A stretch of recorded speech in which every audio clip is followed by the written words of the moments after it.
पंजाब इस वेले वेख रहे सारे ही दर्शकों का स्वागत है। मैं हाँ गगनदीप सिंह लैके हाजिर हाँ पंजाब के खास और ताज़ा अपडेट सीधा रुख करांगे किसानी अंदोलन के वल किसान जथेबंदियों के वलों विशेष बैठक कल की गई सी, जिस बैठक के विचों वक्रे किस्म के नतीजे किसानों के वलों सामने लियाते गए। केंद्र की चिट्ठी के उत्ते गलबात किसान जथेबंदियों के वलों की गई है। जो किसानों के विरोध में है वो सीधा विरोध में है, असीधे तौर से सभी लोगों के विरोध में है। जो तीसरा कानून है वो रसोई पे छापा है। हमारी जो नित्य वस्तुओं की वस्तु है उनका इन्होंने इतना रेट बढ़ा देना है, बनौटी थोड़ पैदा करके स्टोरेज करके जखीरे बाजा को खुल दे दी है। इस तरह एक होर झूठ बोलिया जा रहा है, एक तो बाद एक झूठ बोलिया जा रहा है, एक होर झूठ बोलिया जा रहा कि पहला भी कारपोरेट जिहड़ी हैगी आ खेती चल रही है, अज की हो गया। पहली गल तो इसनूं कानूनी मानता दे दी गई, दूजी सूबियां दे अधिकारां दे विच दखलअंदाजी की गई। जिहड़ा फैडरल सिस्टम है उसनूं तहस नहस करने की कोशिश की गई। जिस विधान की सौं खा के पार्लीमेंट च दाखिल होंदे आ उस विधान दीयां धज्जियां उडाईयां गईयां। इस तो इलावा जिहड़ा कारपोरेट घराणिਆਂ ਵੱਲੋਂ ਕੀਤੀ ਜਾਂਦੀ खेती ਜਾਂ पहला कोई कंट्रैक्ट फार्मिंग हैगी है ਉਹਦਾ कोई बहुत अच्छा तजर्बा नहीं है। जब जी करदा रेट घट जाण, ਅਸੀਂ ਪੰਜਾਬ ਦੇ ਵਿੱਚ बहुत ਸਾਰੀਆਂ ਮਿਸਾਲਾਂ ਦੇ ਸਕਦੇ ਹਾਂ। ਜਦੋਂ ਉਹਦਾ ਰੇਟ ਘਟ ਜਾਵੇ ਤਾਂ ਕੋਈ ਨਾ ਕੋਈ ਬਹਾਨਾ ਬਣਾ ਕੇ ਉਸ ਨੂੰ ਖਰੀਦਣ ਤੋਂ ਇਨਕਾਰ ਕਰ ਦਿੱਤਾ ਜਾਂਦਾ ਹੈ। ਵਿਚਾਰੇ ਕਿਸਾਨ ਉਸ ਨੂੰ ਖੇਤ 'ਚ ਹੀ ਵਾਹ ਦਿੰਦੇ ਆ ਤੇ ਕੋਈ ਪੁੱਛਣ ਵਾਲਾ ਨਹੀਂ ਹੈ। ਇਸ ਕਰਕੇ ਅਸੀਂ ਜੇ ਇਹਨਾਂ ਨੇ ਕਰਨਾ ਹੀ ਆ ਤਾਂ ਇਹ ਕਰ ਸਕਦੇ ਆ। ਸਰਕਾਰ ਵਿੱਚ ਜ਼ਿੰਮੇਵਾਰੀ ਤੋਂ ਕਿਵੇਂ ਭੱਜਦੀ ਹੈ? ਇਹਨਾਂ ਦਾ ਕੰਮ ਵੋਟਾਂ ਲੈ ਕੇ ਆਪਦੇ ਘਰ ਭਰਨਾ ਹੀ ਨਹੀਂ ਹੈ। ਇਹਨਾਂ ਦਾ ਕੰਮ ਆ ਸੇਵਾ ਕਰਨਾ, ਲੋਕਾਂ ਦੀ ਸੇਵਾ ਕਰਨਾ, ਪਰ ਉਸ ਤੋਂ ਭੱਜ ਚੁੱਕੇ ਆ ਤੇ ਇਹ ਲੋਕਾਂ ਦੇ ਪੱਖ ਦੀ ਥਾਂ ਤੇ ਲੋਕਾਂ ਦੇ ਵਿਰੁੱਧ ਗਿਣਤੀ ਦੇ ਘਰਾਣਿਆਂ ਦੇ ਪੱਖ 'ਚ ਭੁਗਤ ਰਹੇ ਆ। ਤੇ ਅੱਜ ਦੇਸ਼ ਦਾ ਬੱਚਾ बुढ़े बुजुर्ग सारे इस गल ते स्टैंड कर रहे हैं कि कानून रद्द करा के वापस जावांगे, चाहे जिन्ना मर्जी लंबा संघर्ष करना पवे, जिन्ना मर्जी सानू मेहनत करनी पवे। ਜਿਹੜੀਆਂ 452 ਜਥੇਬੰਦੀਆਂ ਆ ਉਹਨਾਂ ਨੇ ਆਪਣਾ ਇੱਕ 7 ਮੈਂਬਰੀ ਗਰੁੱਪ ਬਣਾਇਆ ਆ ਜੀ, ਤੇ ਜਿਹੜੀਆਂ ਪੰਜਾਬ ਦੀਆਂ 32 ਜਥੇਬੰਦੀਆਂ ਆ ਉਹਨਾਂ ਦਾ ਆਪਣਾ ਚੱਲ ਰਿਹਾ। 2 ਜਥੇਬੰਦੀਆਂ ਸਾਡੇ ਨਾਲ ਪੰਜਾਬ ਦੇ ਵਿੱਚ ਤਾਲਮੇਲ ਨਾਲ ਐਕਸ਼ਨ ਕਰ ਰਹੀਆਂ, पर साडा मंगा तो कोई वितकरा नहीं गा, सारे सांझे आ।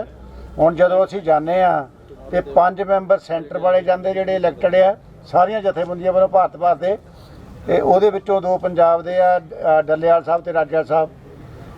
इदां ही कक्का जी आ मध्य प्रदेश तो, यूपी तो आ रणजीत जी आ, तजिंदर जी आ, टकैत साहब आ। ये इदां कमेटी बनी हुई है साडी। मैंने आपको बोला है कि हमारी ऑर्गेनाइजेशन कोई ऑटोक्रेटिक थोड़ी है बीजेपी सरकार वर्गी कि एक मंत्री संभाल कर बैठा है, खेती मंत्री के पास राइट ही कोई नहीं है।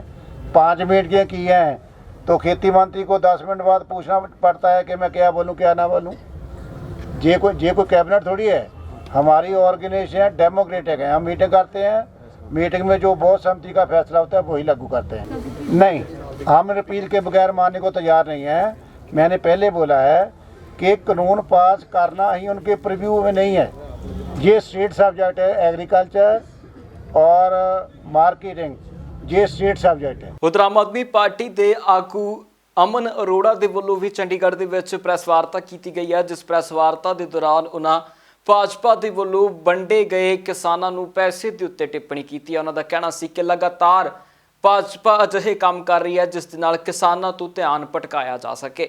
देखो मैं भी अज तुहाडे वांगू पेपर दे विच ही पढ़िया, मैनूं उहदी ज़्यादा डिटेल्स नहीं पता हैगियां, पर मैं समझदा कि जे कोई भी इस तरीके दा इशू पब्लिक फंड्स दे नाल बंगलिंग दा कोई हेरा फेरी दी गल सामने आउंदी है ते उहनूं सरकार नूं सीरीयसली लेना चाहिए। उहदे उपर प्रॉपर इन्वेस्टिगेशन है जिहड़ी ओह होनी चाहिए है। बाकी डिटेल्स आउण दे उपर क्योंकि अज छुट्टी है, डिटेल्स उहदी नहीं पता लग सकी हैगियां, डिटेल्स पता लगण दे उपर ही तुहानूं इहदे उपर रिएक्ट करांगे। पर किसी भी तरीके का एक नवे पैसे का भी पंजाब दे नाल जे कोई हेरा फेरी करने की कोशिश करता है, चाहे कोई सरकारी अफसर या कोई सत्ताधारी धिर का लीडर, तो आम आदमी पार्टी उन्हां दे खिलाफ सख्त तो सख्त मुहिम है जिहड़ी ओह शुरू करेगी। ਉਧਰ ਕਾਂਗਰਸੀ ਆਗੂ ਰਾਜਕੁਮਾਰ ਵੇਰਕਾ ਦੇ ਵੱਲੋਂ ਭਾਜਪਾ ਦੇ ਉੱਤੇ ਵੀ ਸਿਆਸੀ ਹਮਲੇ ਕੀਤੇ ਗਏ ਨੇ। ਰਾਜਕੁਮਾਰ ਵੇਰਕਾ ਨੇ ਭਾਜਪਾ ਦੀ ਨੀयत ਦੇ ਉੱਤੇ ही सवाल खड़े कर देते हैं। प्रधानमंत्री जी, भगवान के लिए ये किसानों के जख्मों के ऊपर नमक मत छिड़को। किसान आज खुदकशियां कर रहा है, किसान आज मारा जा रहा है और आप नाटक कर रहे हो, आप तमाशा कर रहे हो और 2000 रुपया उनके अकाउंट में डाल करके आप हीरो बनने की कोशिश कर रहे हो। और मैं एक ही बात कहता हूं कि क्या मिलिए ऐसे लोगों से जिनकी फितरत छुपी रहे, दान का चर्चा घर घर पहुंचे, लूट की दौलत छुपी रहे। उधर लगातार जिथे दिल्ली ਦੇ ਵਿੱਚ ਇੱਕ ਪਾਸੇ ਪੰਜਾਬ ਤੋਂ ਅਤੇ ਪੂਰੇ ਮੁਲਕ ਤੋਂ ਗਏ ਕਿਸਾਨਾਂ ਦਾ ਪ੍ਰਦਰਸ਼ਨ ਚੱਲ ਰਿਹਾ, ਉੱਥੇ ਹੀ ਦਿੱਲੀ ਦੇ ਵਿੱਚ ਜੰਤਰ ਮੰਤਰ ਦੇ ਉੱਤੇ ਪੰਜਾਬ ਦੇ ਸੰਸਥਾ ਅਤੇ ਵਿਧਾਇਕਾਂ ਦਾ ਵੀ ਧਰਨਾ ਚੱਲ ਰਿਹਾ ਹੈ। ਸਾਰੇ ਕਾਂਗਰਸੀ ਸਾਂਸਦ ਅਤੇ ਵਿਧਾਇਕ ਨੇ ਜਿਨ੍ਹਾਂ ਨੂੰ ਹਰ ਰੋਜ਼ ਮਿਲਣ ਦੇ ਲਈ ਵੱਖ-ਵੱਖ ਕਾਂਗਰਸੀ ਆਗੂ ਪਹੁੰਚਦੇ ਨੇ। ਹੁਣ ਫਿਰ ਇਹ ਕਾਂਗਰਸੀ ਆਗੂ ਇਹਨਾਂ ਸਾਰੇ ਹੀ ਧਰਨੇ ਤੇ ਬੈਠੇ ਵਿਧਾਇਕਾਂ ਤੇ ਸੰਸਥਾ ਨੂੰ ਮਿਲਣ ਪਹੁੰਚੇ ਨੇ, ਜਿੱਥੇ पंजाब प्रधान सुनील जाखड़ भी मौजूद रहे ने। ये दबाव बन पाएगी या नहीं पाएगी अलग बात है। सरकार इन लोगों को बात सुने, यही हमारा मांग है। सिंगू बॉर्डर में जो होते हैं, टिकरी बॉर्डर में जो होते हैं, लाखों की तादाद में जो किसानों आज आंदोलन कर रहे हैं, ये आंदोलन को हम शुरू के दिन से समर्थन कर रहे हैं। सिर्फ हमारे पार्टी की कोई अगले दिन कोई नाफा होगा ये नहीं, इसमें हम सियासत की कोई सवाल नहीं उठाते। हमारी ये मांग इसलिए है कि अन्नदाता को जो समस्याएं हैं, अन्नदाता को जो मांग है, ये मांग को सुना जाए और इनको जो मांग इसको पूरा किया जाए। आज हिंदुस्तान की लाखों की तादाद में किसान हैं, खुले आसमान की तले ये शीत की कहर झेलते हुए आज किस तरीके की जिंदगी गुजार रहे हैं हम सब देख रहे हैं। सब सरकार पे किसानों के लिए भी दबाव बनाना पड़ता है, ये भी एक हमारे लिए शर्म के मुकाम है। ये लोगों का मुद्दा है, ये किसान का मुद्दा है, देश का मुद्दा है।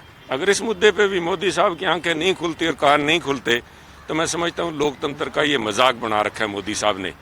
मोदी साहब आज टेलीविज़न के ऊपर रंग बिरंगी पगड़ियाँ पहनवा के लोगों को किसान के रूप में और उनसे वर्चुअल टॉक करते हैं, मीडिया के जरिए, टेलीविज़न के जरिए बात करते हैं। मेरी हाथ जोड़ के बेनती है मोदी साहब से, 5 लाख किसान टिकरी बॉर्डर और संगू बॉर्डर पे बैठा है, उनसे जाके बात करें। उनके जो किसान जत्थेबंदियाँ, उनके लीडर्स बैठे हैं, उनसे जाके बात करें। और अगर मोदी साहब को ये भय सता रहा है कि कांग्रेस उनको, पंजाब कांग्रेस उनको बहका रही है, तो जाके खुद उस गलतफहमी को दूर क्यों नहीं करते। या गरीब में से बू आने लग गई मोदी साहब को। देखिए बड़ा शर्म की बात है कि वही मोदी साहब हैं तो इन्होंने 2014 में गरीबी के नाम पे वोट लिया था, मैं गरीब का बेटा हूँ। आज गरीब में से बू आने लग गई, साहूकार अच्छे लगने लगे। किसान से जाके बात करें, उसका गुस्सा देखें, उनकी आंख में किसानों का जो गुस्सा है वो उनकी किसान की आंख में देखें। और किसानों से भय लगता है, किसानों से बू आती है मोदी साहब को। तो वो जो माता वहाँ बैठी है, 87 साल की एक माता जिसने अपना बेटा चाइना बॉर्डर के ऊपर शहीद करवाया है और जो अपने पोते को लेके वहाँ पे बॉर्डर पे बैठी है, उसका दर्द देखें उसकी आंख में।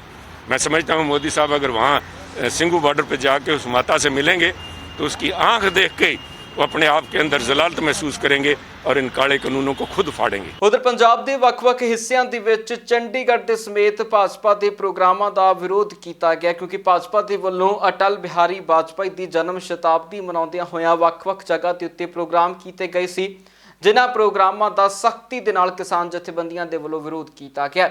ਚੰਡੀਗੜ੍ਹ ਦੀਆਂ ਤਸਵੀਰਾਂ ਪਹਿਲਾਂ ਵਿਖਾਉਂਦੇ ਹਾਂ, ਜਿੱਥੇ ਚੰਡੀਗੜ੍ਹ ਦੇ ਵਿੱਚ ਨਾਅਰੇਬਾਜ਼ੀ ਕੀਤੀ ਗਈ ਅਤੇ ਪੁਲਿਸ ਪ੍ਰਸ਼ਾਸਨ ਦੇ ਵੱਲੋਂ ਕਿਸਾਨਾਂ ਨੂੰ ਰੋਕਣ ਦੀ ਵੀ ਕੋਸ਼ਿਸ਼ ਕੀਤੀ ਗਈ ਹੈ। ਉੱਥੇ ਹੀ ਕਿਸਾਨ ਜਥੇਬੰਦੀਆਂ ਸਮੇਤ ਉੱਥੋਂ ਦੇ ਰਹਿਣ ਵਾਲੇ ਲੋਕਾਂ ਦਾ ਕਹਿਣਾ ਸੀ कि ਇਹਨਾਂ ਰੈਲੀਆਂ ਦੇ ਵਿੱਚ ਭਾਜਪਾ ਦੇ ਹੀ ਸਿਰਫ ਆਗੂ ਨੇ, ਇਹਨਾਂ ਦੇ ਵਿੱਚ ਕੋਈ ਵੀ ਆਮ किसान मौजूद नहीं है। ये करो ये करो ये करो, अब अगर सारी बात करने के बावजूद भी वो नहीं मानते तो आप मुझे बताइए क्या समाधान है। वो कहते विश्वास ही नहीं रहा। हम उनसे कहते हैं कि दोबारा फिर आ जाओ। उनको ही कहा जगह तुम डिसाइड करो, समय भी तुम डिसाइड करो, आप आइए बैठ के बात करें। आखिर हल तो बातचीत से निकलता है। कॉर्पोरेट जो भी आप चाहते हो सरकार के सामने बैठ के बात करो।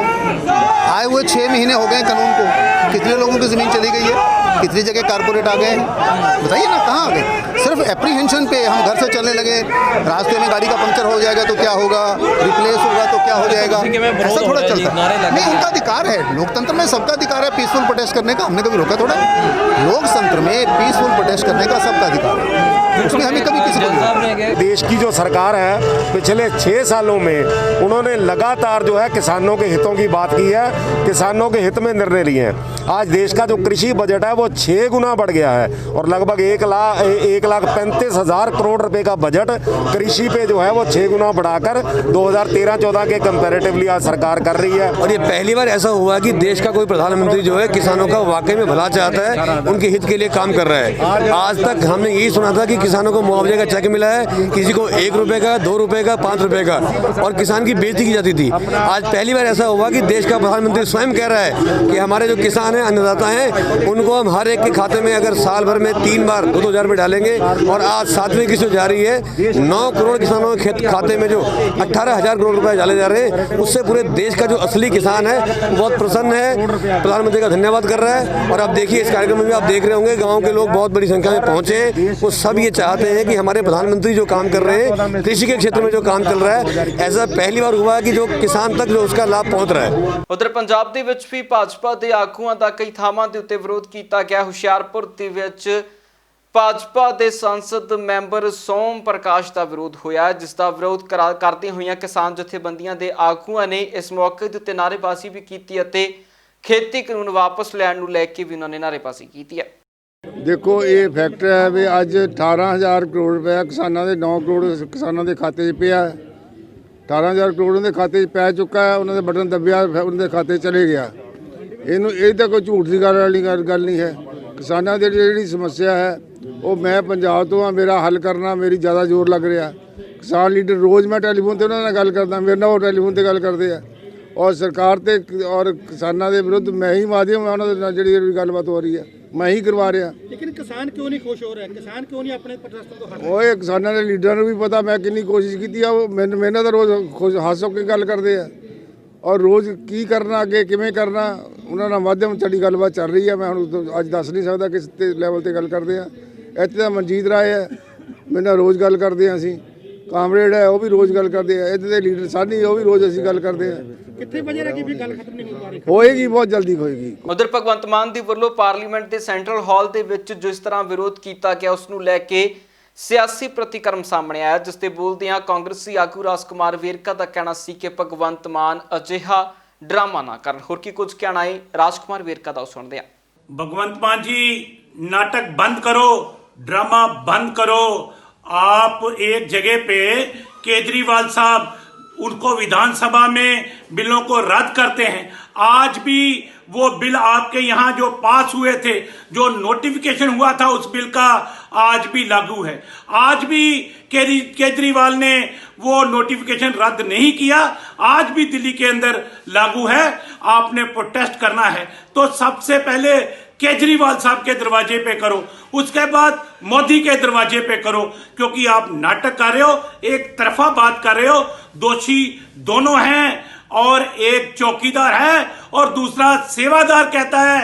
चौकीदार और सेवादार ये दोनों नटंकी हैं। ਹੁਣ ਸ਼੍ਰੋਮਣੀ ਅਕਾਲੀ ਦਲ ਵੱਖਰੀ ਰਣਨੀਤੀ ਤਿਆਰ ਕਰਨ ਜਾ ਰਿਹਾ ਹੈ। ਸ਼੍ਰੋਮਣੀ ਅਕਾਲੀ ਦਲ ਦੇ ਆਗੂ ਪ੍ਰੋਫੈਸਰ ਪ੍ਰੇਮ ਸਿੰਘ ਚੰਦੂਮਾਜਰਾ ਨੇ ਇਸ ਗੱਲ ਦਾ ਖੁਲਾਸਾ ਕੀਤਾ ਹੈ ਕਿ ਪ੍ਰਕਾਸ਼ ਸਿੰਘ ਬਾਦਲ ਦੇ ਦਿਸ਼ਾ ਨਿਰਦੇਸ਼ਾਂ ਦੇ ਉੱਤੇ ਹੁਣ ਸਾਰੀਆਂ ਹੀ ਲਾਈਕ ਮਾਈਂਡਡ ਪਾਰਟੀਆਂ ਨੂੰ ਇਕੱਠੀਆਂ ਕਰਕੇ ਜਨਵਰੀ ਦੇ ਪਹਿਲੇ ਹਫ਼ਤੇ ਦਿੱਲੀ ਦੇ ਵਿੱਚ ਇੱਕ ਬੈਠਕ ਕੀਤੀ ਜਾਵੇਗੀ ਅਤੇ ਪ੍ਰਧਾਨ ਮੰਤਰੀ ਨਰਿੰਦਰ ਮੋਦੀ ਨੂੰ ਇਹਨਾਂ ਕਾਨੂੰਨਾਂ ਦੇ ਬਾਰੇ ਗੰਭੀਰਤਾ ਦੇ ਨਾਲ ਸਮਝਾਇਆ ਜਾਵੇਗਾ ਤੇ ਇਹਨਾਂ ਨੂੰ ਵਾਪਸ ਲੈਣ ਦੇ ਲਈ ਉਹਨਾਂ ਨੂੰ ਅਪੀਲ ਕੀਤੀ ਜਾਵੇਗੀ। ਦਿੱਲੀ ਦੇ ਵਿੱਚ ਹਿੰਦੁਸਤਾਨ ਦੀਆਂ ਸਾਰੀਆਂ ਖੇਤਰੀ ਪਾਰਟੀਆਂ ਔਰ ਹਮਖਿਆਲੀ ਪਾਰਟੀਆਂ ਸਰਦਾਰ ਪ੍ਰਕਾਸ਼ ਸਿੰਘ ਬਾਦਲ ਦੇ ਸੱਦੇ ਤੇ ਦਿੱਲੀ ਵਿੱਚ ਇਕੱਠੀਆਂ ਹੋਣਗੀਆਂ ਔਰ ਭਾਰਤ ਦੇ ਰਾਸ਼ਟਰਪਤੀ ਜੀ ਨੂੰ ਵੀ, ਭਾਰਤ ਦੇ ਪ੍ਰਧਾਨ ਮੰਤਰੀ ਜੀ ਨੂੰ ਵੀ ਅਸੀਂ ਜ਼ੋਰ ਦੇ ਕੇ ਕਹਾਂਗੇ ਕਿ ਐਸੇ ਹਾਲਾਤਾਂ ਦਾ ਨਜਾਇਜ਼ ਫਾਇਦਾ ਨਾ ਉਠਾਉਣ ਕੋਵਿਡ-19 ਦਾ, ਬਲਕਿ ਐਸੇ ਹਾਲਾਤਾਂ ਦੀ ਮਾਰ ਝੱਲ ਰਹੇ ਹਿੰਦੁਸਤਾਨ ਦੇ ਲੋਕਾਂ ਨੂੰ, ਖਾਸ ਤੌਰ 'ਤੇ ਸੂਬਾ ਸਰਕਾਰਾਂ ਨੂੰ ਮਜ਼ਬੂਤ ਕਰਨ ਔਰ ਉਹਦੇ 'ਚ ਸੂਬਿਆਂ ਦੇ ਅਧਿਕਾਰ ਖੇਤਰ ਦੇ ਵਿੱਚ ਦਖਲ ਨਾ ਦੇਣ ਬਲਕਿ ਬਣਦੀ ਰਾਸ਼ੀ ਬਣਦੇ ਲੋੜਾਂ ਜਿਹੜੀਆਂ ਉਹਨਾਂ ਦੀਆਂ ਪੂਰੀਆਂ ਕਰਨ। ਖਾਸ ਤੌਰ ਤੇ ਐਜੂਕੇਸ਼ਨ ਪਾਲਿਸੀ ਦੇ ਵਿੱਚ ਜਿਹੜੀ ਦਾਖਲਅੰਦਾਜ਼ੀ ਅਧਿਕਾਰ ਖੇਤਰ ਖੋਹ ਕੇ ਕੀਤੀ ਜਾ ਰਹੀ ਆ ਉਹ ਰਵਾਇਤ ਬੰਦ ਕਰਨ। ਇਹ ਜਿਹੜੀਆਂ ਹਮਖਿਆਲ ਪਾਰਟੀਆਂ ਰੀਜਨਲ ਪਾਰਟੀਆਂ ਇਹਨਾਂ ਦੀ ਮੀਟਿੰਗ ਜਿਹੜੀ ਦਿੱਲੀ 'ਚ ਹੋਏਗੀ ਉੱਥੇ ਅਸੀਂ ਸਾਂਝੀ ਰਣਨੀਤੀ ਤਿਆਰ ਕਰਾਂਗੇ, ਸਾਂਝਾ ਪ੍ਰੋਗਰਾਮ ਬਣਾਵਾਂਗੇ ਜਿਹੜਾ ਚੱਲ ਰਹੇ ਕਿਸਾਨ ਸੰਘਰਸ਼ ਨੂੰ ਹੁਲਾਰਾ ਦੇਵੇਗਾ, ਚੱਲ ਰਹੇ ਕਿਸਾਨ ਸੰਘਰਸ਼ ਨੂੰ ਸ਼ਕਤੀ ਦੇਵੇਗਾ। ਔਰ ਕੇਂਦਰ ਸਰਕਾਰ ਦੀ ਜਿਹੜੀ ਇੱਕ ਪ੍ਰਾਪੇਗੰਡਾ ਕਿ ਇਹ ਤਾਂ ਇਕੱਲਾ ਪੰਜਾਬੀਆਂ ਦਾ ਸੰਘਰਸ਼ ਆ, ਇਹ ਤਾਂ ਇਕੱਲਾ ਕਿਸਾਨਾਂ ਦਾ ਸੰਘਰਸ਼ ਆ, ਇੱਥੋਂ ਤਾਂ ਕਹਿ ਦਿੰਦੇ ਇਹ ਤਾਂ ਇਕੱਲਾ ਸਿੱਖਾਂ ਦਾ ਸੰਘਰਸ਼ ਆ, ਇਹ ਭੁਲੇਖੇ ਦੂਰ ਕਰੇਗਾ। ਔਰ ਇਹ ਜਿਹੜੀ ਪ੍ਰਚਾਰ ਆ ਪ੍ਰਾਪੇਗੰਡਾ ਇਸ ਸੰਘਰਸ਼ ਦੇ ਉਲਟ ਜਾਂ ਇਸ ਸੰਘਰਸ਼ ਨੂੰ ਅਲੱਗ ਥਲੱਗ ਕਰਨ ਦਾ ਕੇਂਦਰ ਦੀ ਉਹ ਚਾਲ ਨੂੰ ਫੇਲ ਕਰੇਗਾ। ਸਾਡੀ ਜਿਹੜੀ ਹਮਖਿਆਲ ਪਾਰਟੀਆਂ ਦੀ ਮੀਟਿੰਗ ਆ, ਖੇਤਰੀ ਪਾਰਟੀਆਂ ਦੀ ਮੀਟਿੰਗ ਆ, ਅਗਲੇ ਹਫਤੇ ਜਨਵਰੀ ਦੇ ਪਹਿਲੇ ਹਫਤੇ ਦਿੱਲੀ ਵਿੱਚ ਸਭ ਪ੍ਰਕਾਸ਼ ਸਿੰਘ ਬਾਦਲ ਦੇ ਸੱਦੇ ਤੇ ਉਹਨਾਂ ਲੀਡਰਾਂ ਨੂੰ ਬੁਲਾਇਆ ਜਾਏਗਾ। ਪੰਜਾਬ ਇਸ ਵੇਲੇ ਦੇ ਵਿੱਚ ਫਿਲਹਾਲ ਤੇ ਲਈ ਇੰਨਾ ਹੀ। ਫਿਰ ਮੁੜ ਹਾਜ਼ਰ ਹੁੰਦੇ ਆ ਨਵੀਆਂ ਤੇ ਤਾਜ਼ਾ ਅਪਡੇਟਸ ਦੇ ਨਾਲ। ਤਦ ਤੱਕ ਲਈ ਮੈਨੂੰ ਦਿਓ ਇਜਾਜ਼ਤ। ਬਹੁਤ ਬਹੁਤ ਧੰਨਵਾਦ।